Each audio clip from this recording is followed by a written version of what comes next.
Hello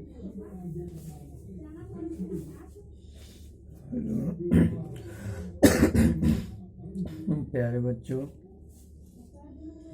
हम लोग chemistry के पहले वीडियो में विलियन, विलेय और विलायक का परिभाषा देखे थे और कुछ टॉपिक को एक्सप्लेन करने के लिए देखे थे। अब हम बारी बारी से सारे टॉपिक को एक्सप्लेन करेंगे। सबसे पहले हम पहला टॉपिक देखेंगे, प्रतिशत सांद्रता। पहला टॉपिक हम देखेंगे प्रतिशत सांद्रता। प्रतिशत सांद्रता का अंग्रेजी होता है percentage concentration. Percentage concentration, percentage concentration. तो कहता है परसेंटेज कॉन्सेंट्रेशन, प्रतिशत हमेशा 100 पर निकलता है। प्रतिशत हमेशा कितने पर निकलता है? 100 पर। तो विलियन के 100 भाग में, विलियन के 100 भाग में कितना भाग विलेय का वर्तमान है, वही उसका प्रतिशत सांद्रता कहलाता है। यानी विलियन के 100 भाग में विलेय का कितना भाग है, यानी भागों की जो संख्या है, वही प्रतिशत सांद्रता कहलाता है। तो प्रतिशत सांद्रता का परिभाषा लिखेंगे कि 100 भाग विलियन में वर्तमान विलेय के भागों के संख्या को, 100 भाग विलियन में वर्तमान विलेय के भागों के संख्या को प्रतिशत सांद्रता कहते हैं। अंग्रेजी में बोलेंगे parts of solid present in 100 parts of solution is called percentage concentration। अब आप लोग इसे प्रतिशत सांद्रता का डेफिनेशन लिखेंगे और लिखने के लिए इस वीडियो के बाद में एक फोटो भेजूंगा। उस फोटो के जरिए आप लोग इसका डेफिनेशन हिंदी वाले हिंदी में, इंग्लिश वाले इंग्लिश में लिख लेंगे। अब हम आगे बढ़ते हैं। प्रतिशत सांद्रता को निम्न तरीके से स्पष्ट किया जा सकता है, निम्नलिखित प्रकार से वर्णन किया जा सकता है। प्रतिशत सांद्रता को निम्नलिखित प्रकार से वर्णन किया जा सकता है। पहला हमें पढ़ना है द्रव्यमान प्रतिशत। पहला हमें पढ़ना है द्रव्यमान प्रतिशत। द्रव्यमान प्रतिशत का अंग्रेजी होता है मास परसेंट। मास परसेंट, मास परसेंट। मास परसेंट को शॉर्ट में W/W प्रतिशत भी बोलते हैं। W/W प्रतिशत। W/W प्रतिशत यानी विलेय का द्रव्यमान में मौजूद हो और विलियन भी द्रव्यमान में मौजूद हो। विलेय भी द्रव्यमान में मौजूद हो और विलियन भी द्रव्यमान में मौजूद हो। तो द्रव्यमान प्रतिशत कहता है कि 100 ग्राम विलियन में, विलियन ग्राम में मौजूद हो, 100 ग्राम विलियन में वर्तमान विलेय के भार को द्रव्यमान प्रतिशत कहते हैं।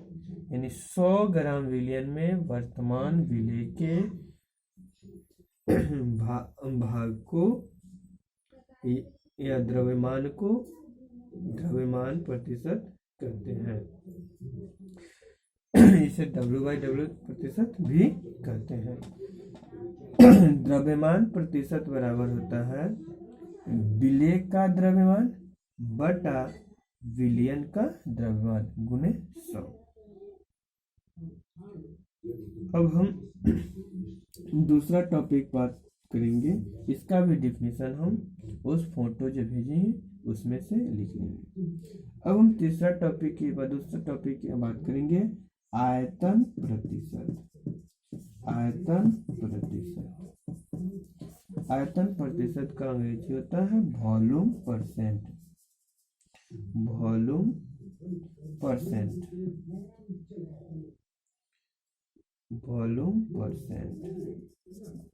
इसको अंग्रेजी में शॉर्ट में V/V प्रतिशत, यानी विलेय भी वॉल्यूम में हो और विलियन भी वॉल्यूम में हो, विलेय भी वॉल्यूम में और विलियन भी वॉल्यूम में। तो इसका डिफिनेशन हो जाएगा कि 100 मिलीलीटर विलियन में,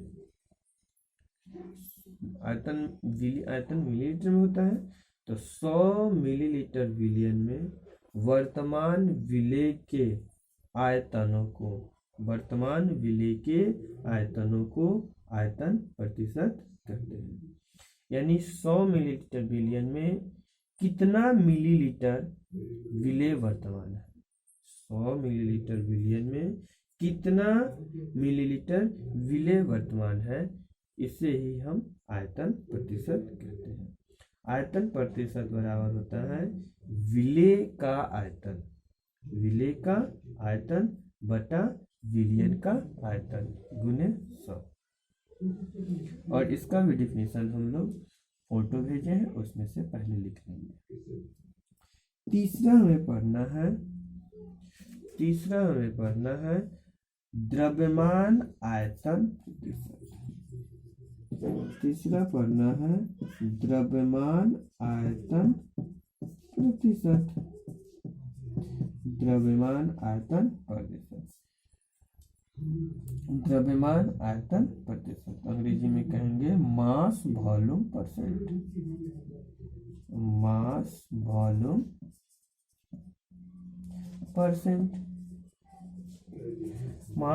परसेंट, इसे शॉर्ट में हम W/V प्रतिशत भी बोलते हैं। W/V पहले मास है, यानी विलेय हमें ग्राम में मौजूद होना चाहिए, विलेय का वेट यानी भार दिया होना चाहिए, और विलियन का वॉल्यूम यानी आयतन दिया होना चाहिए, यानी विलेय का द्रव्यमान और विलियन का आयतन होना चाहिए। तो इसका डेफिनेशन कहता है कि 100 मिलीलीटर विलियन में 100 मिलीलीटर विलियन में वर्तमान विलेय के द्रव्यमान को द्रव्यमान आयतन प्रतिशत कहते हैं। इसे W/V द्वारा सूचित किया जाता है। W/V बराबर हो जाएगा विलेय का द्रव्यमान बटा विलियन का आयतन गुने 100। इसे भी हम लोग फोटो से इसका डेफिनेशन लिख लेंगे। अब हम आगे चौथा टॉपिक इसमें पढ़ेंगे आयतन द्रव्यमान प्रतिशत। आयतन द्रव्यमान प्रतिशत, तो इसको अंग्रेजी में बोलते हैं वॉल्यूम मास परसेंट। वॉल्यूम